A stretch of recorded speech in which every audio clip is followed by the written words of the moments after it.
اچھا، بعض لوگوں کا یہ مسئلہ بھی ہوتا ہے کہ ایک شخص نے واٹس ایپ کے تھرو میسج کر دیا طلاق، یا میسج کر دیا، ٹیکسٹ میسج کر دیا طلاق، لڑکی کو نہیں پہنچا.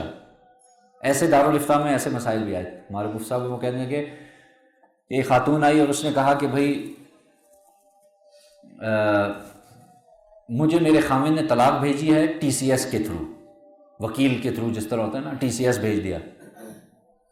ٹی سی ایس والا ہے، مجھے تو پتا تھا میرے خاوند نے طلاق بھیجی، میں نے ٹی سی ایس والے کو واپس بھیج دیا، میں نے وصول ہی نہیں کی. تو اب ظاہر ہے میں نے وصول نہیں کی تو طلاق نہیں ہوگی. تو مفتی صاحب نے فرمایا کہ نہیں بھائی، آپ وصول کریں نہ کریں، آپ تک پہنچے نہ پہنچے، خاوند نے اپنی طرف سے بھیج دی، اب طلاق واقع ہو جائے گی. یہی چیز جو میسج ہے نا واٹس ایپ یا ٹیکسٹ میسج، اس میں بھی یہی ہوتا ہے.